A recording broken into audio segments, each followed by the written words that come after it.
Certamente os irmãos já devem ter falado ou ouvido aquela expressão, né? Fulano é tão difícil que só Cristo, né? Eu creio que já devem ter ouvido isso, né? Pois bem, essa expressão, de um certo modo, ela está certa e por outro ela está errada, porque de fato, somente Cristo para salvar-nos, não importa qual seja o proceder moral e ético do indivíduo, não é? Então, de fato, está certa, somente Cristo, né? Por outro lado, está errado porque cria uma ideia de que pessoas que não matam, não roubam, não estupram, são, entre aspas, bonzinhos, não precisam de Cristo urgentemente, não é? Então esse é o lado negativo desse tipo de afirmação. O texto que lemos é o texto que vai tratar exatamente sobre essa questão. O apóstolo Paulo, os irmãos devem lembrar, ele está defendendo a sua autoridade apostólica para as igrejas da Galácia.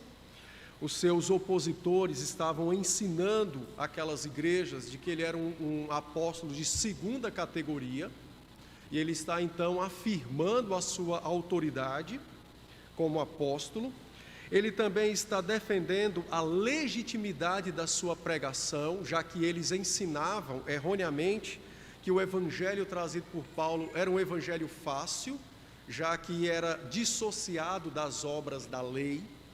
E ele também está defendendo a sua motivação, que era agradar o Senhor e não agradar homens, já que eles também o acusavam de querer o favor dos gentios, de querer ser agradado pelos gentios, e que por isso então pregava algo diferente, segundo a acusação, daquilo que era ensinado e pregado pelos apóstolos em Jerusalém. Nós já vimos anteriormente a defesa inicial do apóstolo Paulo, quando consideramos os versos de 10 até o verso de número 12. Já vimos que ele apresentou o seu argumento mostrando que é impossível um homem agradar a Deus e aos homens ao mesmo tempo, porque se ele busca agradar aos homens é sinal de que ele não serve a Cristo, mas se ele busca servir a Cristo, então ele não quer agradar os homens, porque estas coisas são incompatíveis. Então nós já vimos isso, e vimos que ele apresentou o seu argumento também colocando provas, como quando ele começou a pregar, como se deu,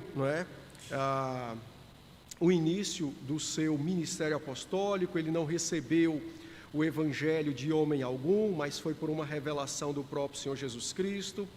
E agora, nos versos de 13 a 24, o apóstolo Paulo faz algo extremamente interessante, que é recordar da sua vida antes da sua conversão, como se deu a sua conversão e o que acontece posterior à conversão, a fim então de ratificar a legitimidade da sua autoridade apostólica, da sua motivação para servir a Cristo neste ministério, e também ratificar a veracidade da sua pregação e do seu evangelho. E nós vamos seguir exatamente a mesma linha que o apóstolo seguiu. Falaremos sobre os eventos antecedentes à sua conversão, posterior à conversão, e depois eu farei algumas aplicações para as nossas vidas. Em primeiro lugar, o apóstolo Paulo então fala sobre aquilo que o antecedeu antes da fé. E é bem interessante porque o apóstolo Paulo está exatamente dizendo o seguinte: era impossível para mim crer em Cristo por minhas próprias forças ou por minha deliberada vontade, porque no que tange ao meu proceder no judaísmo, eu era um perseguidor da igreja. Os irmãos devem lembrar, e o texto bíblico de Atos, capítulo 7 e também o capítulo 8 tratam sobre como se deu a vida pregressa ou antes da conversão do apóstolo Paulo.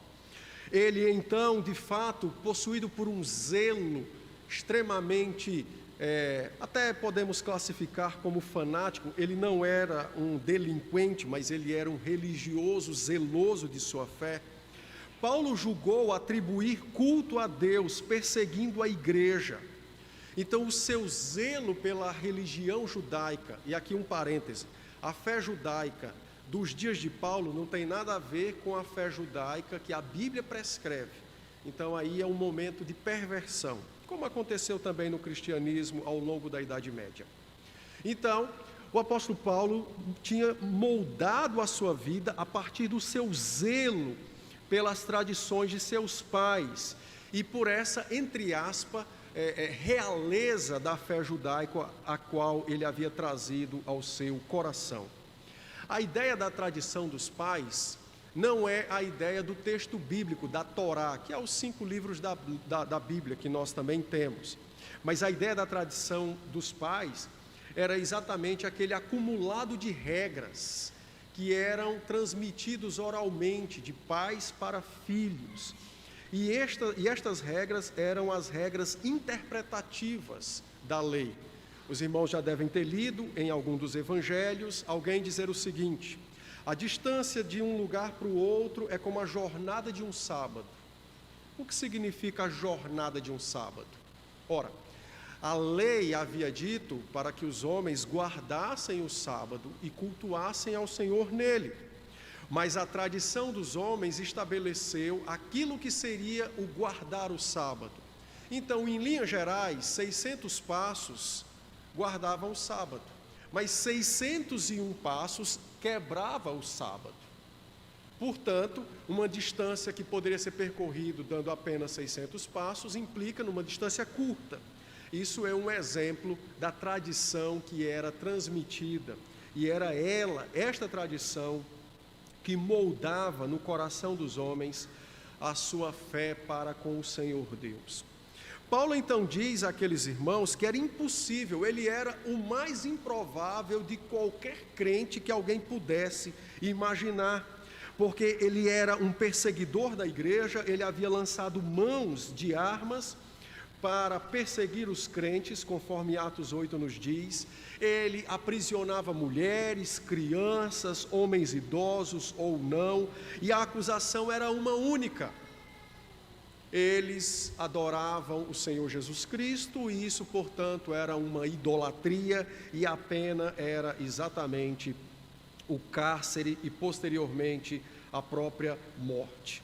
Então, Paulo deixa muito claro que qualquer pessoa que o visse nos dias do seu zelo, diria como nós dizemos hoje: rapaz, fulano, talvez só Cristo, ou nem Cristo pode com fulano. Dada era o seu zelo e a sua atividade de perseguir a igreja, dada era o seu zelo e a sua atividade, então, de um fanatismo religioso, a ponto de aprisionar pessoas, chancelar a morte de pessoas, e tudo isso em nome de uma suposta fé no Senhor. Observe então que o apóstolo está argumentando com os irmãos de Gálatas, dizendo: vocês, se me vissem nos dias de meu zelo, jamais pensariam que eu aderiria à fé cristã apenas por uma motivação particular ou de minha própria força. Pelo contrário, todos vocês me julgariam dizendo: este nunca será encontrado pela fé. Então, em síntese, é isso que Paulo diz aos Gálatas, nos versos 13 e 14, quando ele fala sobre o seu período antes da fé cristã, descrevendo de forma bem resumida toda a sua fúria e todas as suas atividades de perseguição à igreja do Senhor. Os versos de 15 até o verso de número 17, o apóstolo fala então sobre a sua conversão. E ele então diz no verso 15: quando, porém, ao que me separou antes de eu nascer e me chamou pela sua graça, aprouve revelar seu Filho em mim, para que eu o pregasse entre os gentios, sem detença, não consultei carne e nem sangue. Os irmãos devem lembrar que a conversão do apóstolo Paulo foi uma conversão atípica, e isso fazia parte exatamente da sua vocação para o ministério apostolar. O Senhor Jesus Cristo apareceu a Paulo no caminho de Damasco, por volta do meio-dia, e a luz do Cristo ressurreto era maior do que a luz que o próprio sol dava, é o que diz Atos. No meio-dia, no mais alto claror, da mais alta forte claridade solar, uma luz brilhou ainda mais, e era então a pessoa de Cristo sendo revelada ao apóstolo Paulo, Atos 8, os versos de 1 a 7. Desta luz que era extremamente radiante, uma voz é ouvida, e a voz dizia: Saulo, Saulo, por que me persegues? E ele então responde: quem és tu? E a resposta é: eu sou a Jesus Cristo, a quem tu persegues. Atos, capítulo de número 8, retrata então a conversão do apóstolo Paulo. Então, ele mesmo diz no verso de número 6, o Senhor Jesus falando a ele no verso 6 de Atos 9: levanta-te e entra na cidade, onde te dirão o que te convém fazer. Paulo então diz que a aparição de Cristo a ele no caminho de Damasco foi exatamente o que mudou a sua perspectiva ou a sua fé no Deus verdadeiro. Paulo então argumenta que a sua conversão se deu de modo miraculoso, extraordinário, e que, portanto, ele não iria aderir à fé cristã por uma mera questão de seu poder próprio, ou não estava em sua mente abandonar o judaísmo e seguir a fé cristã para agradar aos homens, como era a sua acusação. Pelo contrário, ele diz que foi um ato extremamente sobrenatural e milagroso, e isso então foi o que marcou e mudou a sua vida. Notem que, para descrever a sua conversão, o apóstolo Paulo diz que 3 atos de Deus aconteceram ali. Então, no verso 15 ele diz: ao que me separou antes de eu nascer. Esse é o primeiro ato divino. Ainda que muitos sejam resistentes à doutrina da predestinação, o que Paulo está dizendo aqui é que ele foi predestinado para receber a graça, ou para ser chamado pela graça. O termo grego usado aqui para antes de eu nascer é o termo ventre, útero. Então, o que Paulo está dizendo é que Deus o chamou quando ele nem sequer era encontrado no ventre de sua mãe, no útero de sua mãe. Ele então está se reportando a tempos anteriores à sua própria existência, como sendo o fundamento da sua salvação. O que se passa no coração do apóstolo Paulo, tentando então ensinar aos crentes de Gálatas e a nós também, sobre a questão da sua salvação é: por que Deus salva os homens? Se a resposta for porque eles precisam de salvação, está errado. Então quer dizer que Deus só salvou porque havia uma necessidade? Não. Significa dizer que se Deus salva porque há necessidade, então a graça divina, a bondade divina é condicionada mediante necessidade. O que Paulo está dizendo é que o Senhor Deus, desde tempos eternos, decidiu revelar a sua graça a ele, Paulo. Então, por que Paulo foi salvo? Porque Deus, desde seus tempos eternos, havia decidido revelar Cristo a ele. E nos dias desta revelação, o estado de Paulo era um estado de pecado e miséria, morto em seus delitos, e, portanto, a revelação de Cristo operou nele salvação e vida eterna.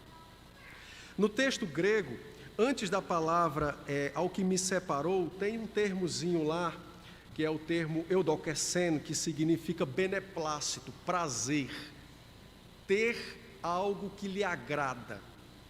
Então, o que Paulo está dizendo é que era do agrado, foi do agrado de Deus predestiná-lo para a salvação. Foi do seu agrado revelar seu Filho a ele, antes mesmo dele existir. Antes dele fazer bem ou mal, Deus já o havia destinado para a graça, porque a graça não é dada em função da necessidade, mas sim mediante a decisão de Deus de ser gracioso. para com os homens. Isto é aquilo que a Bíblia chama, então, de amor incondicional. Então, Paulo diz que o primeiro ato divino foi exatamente separá-lo para conhecer o seu filho, mesmo sendo ele, naqueles dias, um perseguidor feroz e atroz contra a própria igreja de Deus. Dá para entender esse ato divino? Pois bem, em segundo lugar, o apóstolo então diz que o Deus que o separou antes dos tempos eternos, este mesmo Deus age na história dos homens, e por isso ele diz na parte B do verso 15, e me chamou pela sua graça. Então esse é o segundo ato na salvação de Paulo, e isso também acontece conosco. A vocação eficaz, o chamado eficaz para crer no Senhor Jesus Cristo. Notem que os inimigos, ou aqueles que fazem objeções à soberania de Deus, no que tange a nossa salvação, questionam sobre evangelização, pregação da palavra e etc. Paulo diz, não há nenhum tipo de dificuldade com relação a isso. Porque o mesmo Deus que escolheu antes mesmo de eu ser formado no ventre de minha mãe, esse mesmo Deus estabeleceu um mecanismo, um meio para concretizar a sua vontade. E esse meio, então, é exatamente por meio da pregação, da instrução da palavra e, no caso dele, da revelação de Cristo a ele. O que Paulo está dizendo é que o fundamento da sua salvação está nos tempos eternos, mas a consumação da sua salvação está no momento, no tempo da história, dentro da história. Foi um momento histórico em que isso de fato aconteceu. Por isso que ele dizia, eu fui chamado pela sua graça. Então, mesmo sendo eu a pior das criaturas, aquele que mais odiava a pessoa de Cristo, a tal ponto de matar pessoas, de aprovar a prisão de pessoas, de colocar no cárcere homens e mulheres, crianças e idosos, contudo, nem mesmo a minha mais alta malignidade poderia de fato anular o decreto divino. E por isso é que eu fui encontrado por Cristo e chamado em sua graça para pertencer a Cristo, para servir a Cristo. De fato, isso acontece com todos nós. Todos nós também passamos por isso. Um dia o Senhor nos encontrou num momento histórico de nossa vida e revelou o seu Filho a nós pela pessoa de seu Espírito, através da pregação da palavra. E a partir daquele dia, a sequidão de nossas almas fora substituída por um manancial, como diz a Escritura, que dá para o trono de Deus. Em outras palavras, como o Senhor mesmo explicou a Nicodemos, nós nascemos de novo. Já éramos nascidos de nossos pais e agora nascemos de Deus na pessoa de seu Espírito.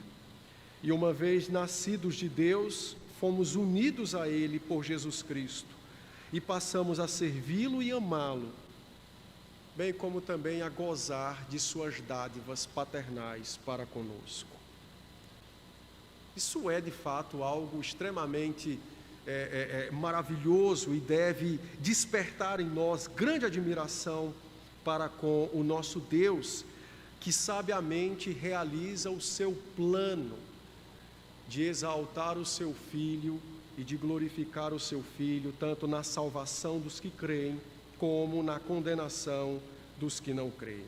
Então Paulo diz, eu fui achado, houve um tempo em que o Senhor me encontrou, e Ele me chamou livremente pela sua graça, porque não havia em mim nenhum tipo de dom, nenhum tipo de dádiva, não havia em mim nenhum mérito, pelo contrário, Ele me chamou por meio da sua graça. Em terceiro lugar, o apóstolo então disse que também foi da parte de Deus e da sua vontade fazer com que, através de Paulo, o Senhor Jesus Cristo fosse então transmitido, revelado, ensinado aos gentios. Ele então diz aqui, na parte do verso 16, Aprove revelar seu Filho em mim. A palavra revelar aqui é a palavra apocalipse, que é exatamente descortinar, descobrir, trazer à luz o que estava então em oculto, ser agora manifestado. É a mesma palavra que dá nome ao livro do Apocalipse, que é exatamente o descortinar, o revelar. Pois bem, o apóstolo então disse que aprove a Deus revelar seu Filho, através dele, Paulo, usando-o como um pregador aos gentios. Então, revelar seu Filho em mim para que eu o pregasse, então, aos gentios. Então, note que agora ele deixa de falar da sua conversão e fala sobre a sua vocação para o apostolado. Então, ele deixa bem claro que não foi de sua vontade lançar-se como um apóstolo na igreja, mas que o Senhor mesmo designou, então, revelar seu Filho por meio dele, entre aquelas partes do mundo, ou aqueles que, na verdade, não haviam nascido em Israel. Então, o seu apostolado, a sua vocação, a sua motivação, fora de fato determinada pelo Senhor Deus, e por isso então que ele deveria pregar Cristo sem detença aos gentios. Aqui é necessário que eu faça um pequeno parêntese explicativo. Muitas pessoas, quando leem a conversão de Paulo, acham que Deus tem que fazer isso também com elas. Pois é, ele tem, se você for chamado para ser um apóstolo. Como você não é chamado para ser um apóstolo, não precisa passar por aquilo. Por quê? Porque somente os apóstolos precisavam desse elemento ratificador de seu chamado, que era ver fisicamente, com os olhos físicos, a pessoa ressurreta do Senhor Jesus Cristo. Depois, se os irmãos lerem Atos capítulo 1, os versos 21 e 22, quando a igreja de Jerusalém vai eleger alguém para ocupar o lugar de Judas, Pedro vai dizer: o candidato que deve ser eleito precisa ter vivido conosco durante os dias da vida terrena de Cristo, ter participado, vendo, ser uma testemunha, uma testemunha da morte e da ressurreição de Cristo. Essa era de fato uma exigência que configurava e ratificava o ministério apostólico. E é por esta razão que o Senhor Jesus aparece pessoalmente a Paulo, exatamente para ratificar o seu chamado e para fazer com que a igreja o recebesse como tal, haja vista de que ele não havia vivido com o Senhor nos dias de sua carne, contudo fora testemunha de sua ressurreição ao contemplar o Cristo ressurreto. Isso é tão importante que em 1 Coríntios capítulo 9, versículo 1, Paulo afirma isso. Eu vi o Senhor, a fim então de remover qualquer tipo de dúvida que pairasse na mente daqueles irmãos. Paulo então diz que após a sua conversão e após então ser notificado pelo Senhor acerca do seu ministério, então ele passou alguns dias em Damasco e começou a pregar a palavra nas sinagogas. O capítulo 9 de Atos relata isso. Os judeus vão se enfurecer, vão tramar um plano para matá-lo, e ele então descobre o plano e vai sair da cidade que tinha muros. Ele vai descer por um cesto, o pessoal desce ele por um cesto lá da casa de um irmão, que tinha a casa construída em cima do muro, e ele então pôde fugir dos judeus e passar um tempo então, como ele mesmo diz, na região da Arábia, e depois volta para Damasco. As regiões da Arábia, possivelmente a região norte, que era mais desabitada, e aqui é como se Paulo estivesse dando a entender que foi o seu retiro espiritual para entender aquilo que ele havia recebido do Senhor e para fazer aquilo que todos os crentes devem fazer ao longo de suas vidas, que é exatamente o interpretar do Antigo Testamento a partir da pessoa e obra do Senhor Jesus Cristo com o auxílio e a iluminação do Santo Espírito. No caso de Paulo, o Espírito então lhe revelou todas essas conexões e ele então, ao escrever suas cartas, ele relata todas elas para a nossa instrução e edificação na fé. Dos versos 18 a 24, então, ele mostra agora a sua atividade ministerial.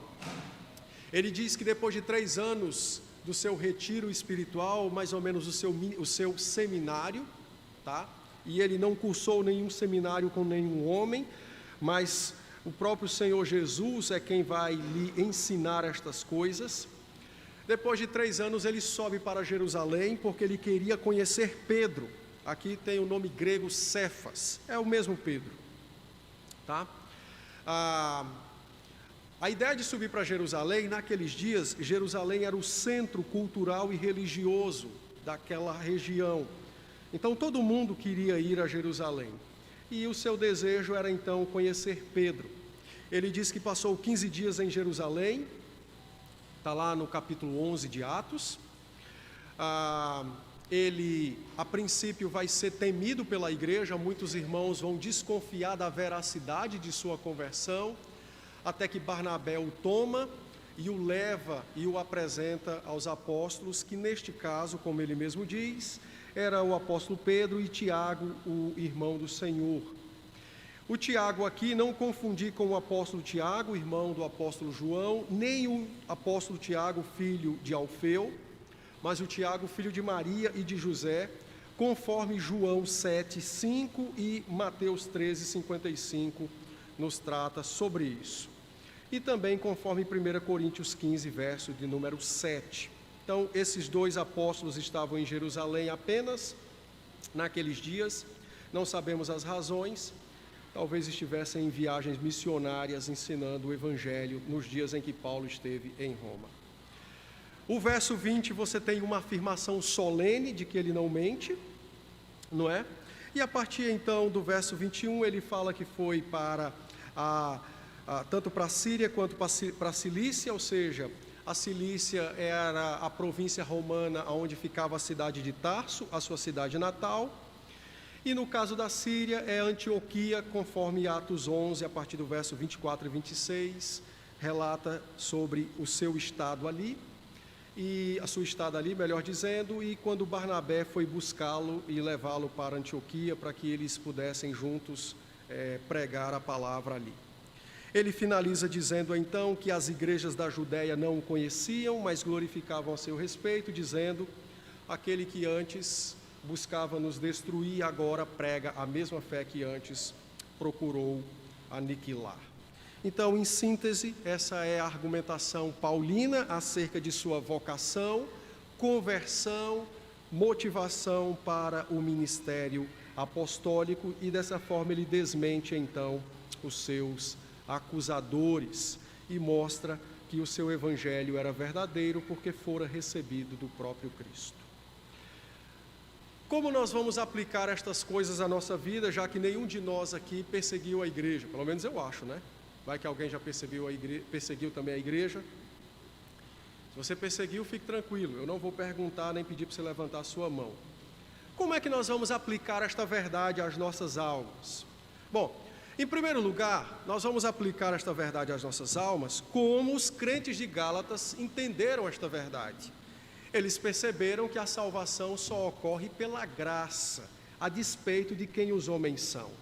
Então, você vai aplicar esta verdade à sua própria vida, entendendo que todos os homens, inclusive você, são crentes improváveis. Pastor, eu nunca matei ninguém. Problema. Todos os homens são crentes improváveis. Por quê? Porque todos eles são pecadores, destituídos da graça divina e que praticam o pecado em pensamento, em sentimentos e em ações. E o apóstolo escreve isso em Efésios 2, de 3 a 1, e diz: os homens estão mortos em seus delitos e em seus pecados. Todos aqueles que creram em Cristo, aqueles que creem agora e os que crerão no futuro, são improváveis convertidos. porque todos os homens que nasceram de Adão receberam por herança a maldição do pecado de Adão. Então, se você acha que você precisa menos de Cristo porque você é um bom pai, um bom marido, paga suas contas, fique tranquilo.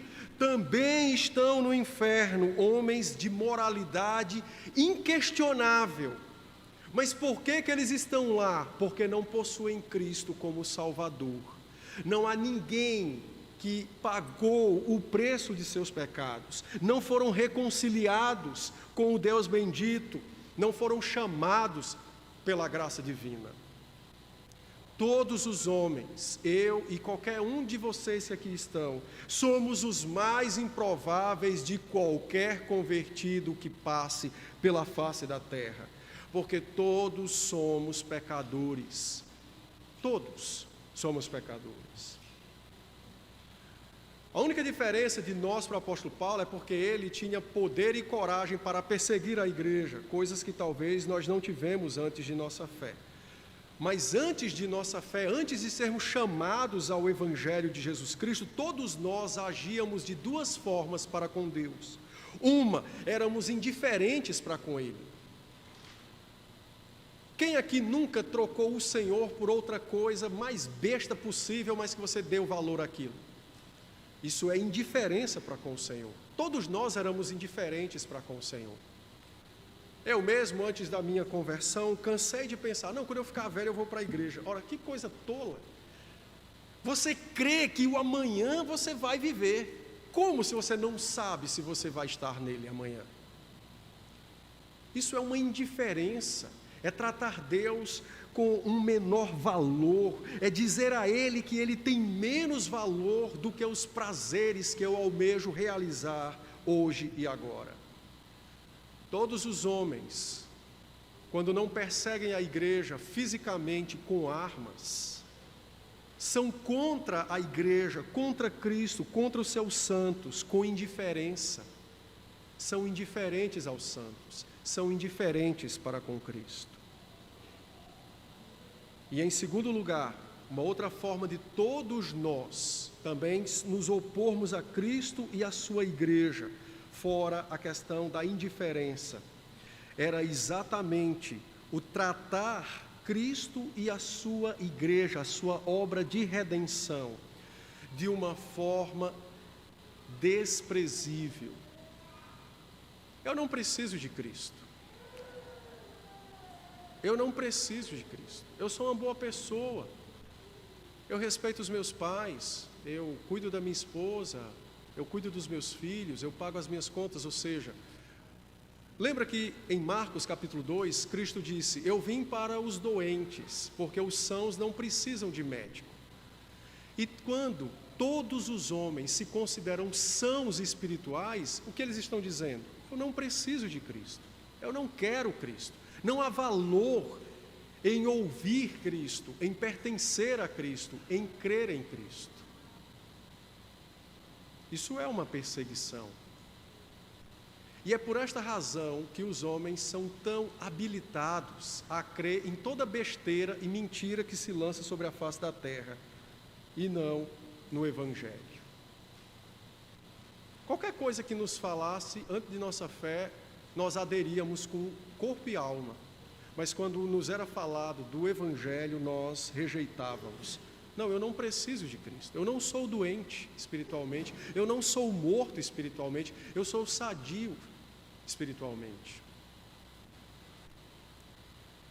Por meio destas duas formas, os homens perseguem Cristo e a igreja, porque ou tratam com indiferença, ou reputam como de valor nenhum, e portanto, em suas obras, em seus trabalhos, eles também fazem tudo o que está ao seu alcance, para que outros pensem como eles, e assim, dia após dia, lutam contra o Cristo bendito.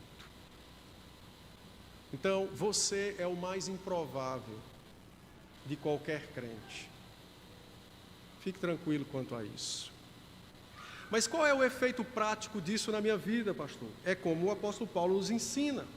Se eu reconheço a minha pecaminosidade, minha malignidade e minha maldade, e agora me encontro com Cristo, chamado pela graça divina, então o resultado disso é uma gratidão que transborda por todas as áreas da minha vida.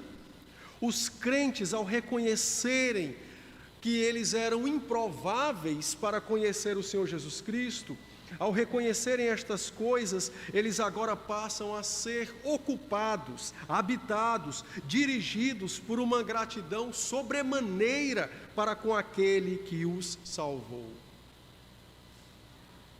E essa gratidão, porque fomos chamados pela graça divina, é o que de fato nos motiva e nos leva a amar a Deus, ainda que com nossas fraquezas que ainda existem em nós, mas nos levam a amar a Deus verdadeiramente. E nos levam então a dizer não à nossa vontade, a negar a nós mesmos e a buscar somente o Senhor. Você compreende isso? Ou você ainda acha que Jesus é quem foi um felizado de te salvar? Rapaz, Jesus foi quem saiu ganhando quando me salvou. Eu sou uma excelente pessoa. Isso nada mais é do que orgulho, soberba. Quanto mais compreendermos a perdição em que nós estávamos, maior também será a compreensão de nosso livramento e salvação. Alguém já disse, quanto mais se reconhece o amargor do pecado, mais se discerne a doçura do Evangelho. Mas quanto menos eu reconheço o amargor do pecado, menos doce é o Evangelho. Menos amor tributarei ao Senhor, menos gratidão tributarei ao Senhor. A minha vida será então meio que dirigida, não é? Por um casuísmo do dia a dia, ou um casuísmo da fé, coisas que vão acontecendo, mas não seguem algo intencional para amar a Deus acima de todas as coisas e dar testemunho de minha gratidão a Ele e aos homens, por Ele ter me salvado, sendo eu talvez o pior dos pecadores. Percebem como graça gera gratidão? Mas quanto menor graça, mais orgulho. É por isso que você vê crentes ou membros de igreja que são orgulhosos, murmuradores, colocam empecilho para tudo. Vamos ler a Bíblia. Ah, que pena. Vamos orar. Ah, que coisa horrível. Então examine seu coração. Veja como é que ele está, o que está ocupando o coração. Mais graça, mais gratidão. Resultado na vida, maior tributação de amor ao Senhor. Menos graça, mais orgulho. Mais orgulho, menos amor tributado ao Senhor. Então, reflita sobre isso. Em segundo lugar, o texto também é aplicado a nós, como foi aplicado aos Gálatas, quando encheu o coração dos Gálatas de esperança. Porque tanto os Gálatas como nós conhecemos, temos parentes que não confessam Cristo como seu Salvador. Tanto os Gálatas como nós também temos pessoas amadas em nosso rol de amizade e familiar, que não proclamaram Cristo como Salvador, que ainda estão andando perdidas em seus delitos e pecados. Então, esse texto é um texto que renova as esperanças e as forças de pais, de mães, de filhos, para orarem por todo aquele que não confessa Cristo como seu Salvador, mas que está em nosso rol de amizade ou familiar. Esse texto é um texto que nos anima. Se nós estivéssemos nos dias de Paulo, nós faríamos também como aqueles irmãos. Será que ele se converteu? Eu acho que não.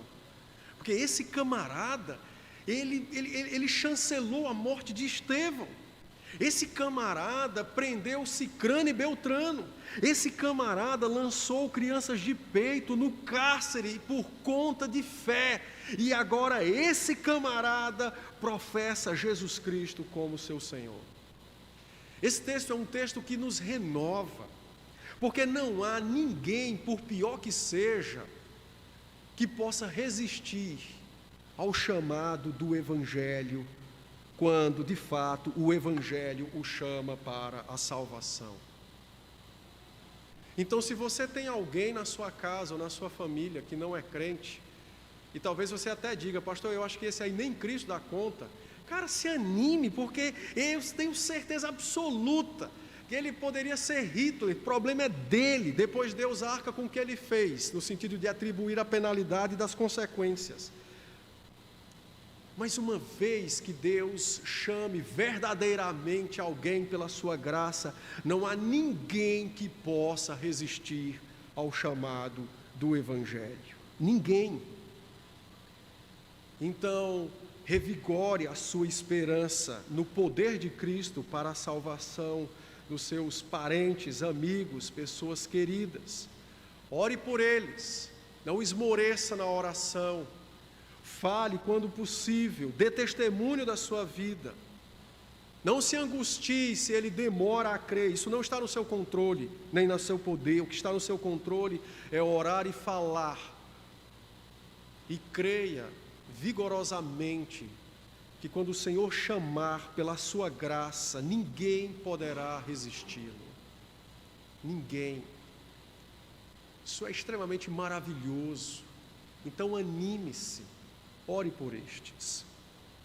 Mas em terceiro lugar, e esta talvez seja uma das partes mais difíceis de aplicar esse texto à nossa vida, não porque é difícil em si, mas porque nós temos algumas coisas que precisam ser mudadas ainda pelo Evangelho, é que se Deus pode salvar parentes nossos, Ele também pode salvar inimigos nossos. Se o chamado eficaz pode salvar pessoas que são aparentemente e moralmente boas, ele também pode chamar pessoas que são más e moralmente perversas. O Senhor pode também salvar e tem o poder para salvar aqueles que porventura se lancem como inimigos do seu Filho e do seu povo. E essa é a parte mais complicadinha, a meu ver, porque eu creio, meus irmãos, que muitos de nós teríamos dificuldades para orar pela conversão de um assaltante que nos roubou, ou por um estuprador que nos ofendeu, seja mulher, filho ou filhas. Certamente nós teríamos dificuldades de orar pela conversão e talvez até congregar com um assassino de alguém, não é? Próximo de nós, ou que não, mas que descobrimos que ele já havia matado alguém. Mas o que o texto está nos ensinando é que uma vez chamado pela graça, não há ninguém que o resista, não há ninguém que possa resistir ao Evangelho. E uma vez que alguém é chamado eficazmente ao Evangelho pela graça, a vida dele é mudada. E a sua vida pregressa, aos nossos olhos, também precisa ser mudada. Isso não é anular o que foi feito. O Senhor vai arcar, o Senhor vai designar a penalidade do mal praticado anteriormente. Mas o que precisa mudar aos nossos olhos é como nós enxergamos o indivíduo. Não mais como antes, um pecador inveterado, inclinado por Satanás a realizar os desejos da carne, mas agora um pecador redimido e salvo pela pessoa de Jesus Cristo. Essa é uma das questões mais sensíveis dessa verdade, mas ela precisa ser ensinada e nós precisamos orar para colocá-la em prática. Deus pode salvar os nossos inimigos. Você tem orado pela conversão daqueles que hoje se opõem ao Evangelho, são deliberadamente praticantes de crime. E indo de forma mais aprofundada no aconselhamento, nós tratamos disso também. Você tem orado pela conversão daqueles que um dia fizeram algum tipo de mal a você, por exemplo, um parente que te abusou quando você era um infante? Você tem considerado em perdoar este indivíduo e considerado diante de Deus não apenas de se livrar do mal que lhe fora feito, mas também de desejar que o Senhor o alcance, o renove espiritualmente e lhe dê vida eterna? Ou você tem preferido a sua mágoa, a sua dor, e tem até orado, mas não pela conversão, pelo contrário, sua oração é por juízos inexprimíveis da parte de Deus para com este?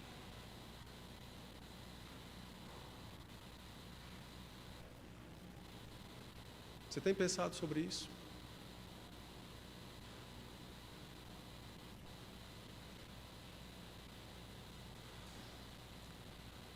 Uma das coisas que mais trazem guerra no coração daqueles que creem é como lidar com as ofensas sofridas. E infelizmente, uma das coisas que alimenta esse tumulto no coração é exatamente o não querer abrir mão da ofensa e também o não querer que a graça alcance o ofendido, o ofensor, melhor dizendo. Por isso, pense sobre isso. Você era um improvável servo de Cristo. Aquele que te agrediu também é um improvável servo de Cristo. Mas assim como a graça te alcançou e te renovou, a graça também pode fazer o mesmo com este. Então, ore pela conversão, mudança e salvação daqueles que um dia te feriram e te magoaram. Seja Deus gracioso conosco e aplique em outras áreas da nossa vida esta verdade bendita da graça soberana na nossa salvação. Amém?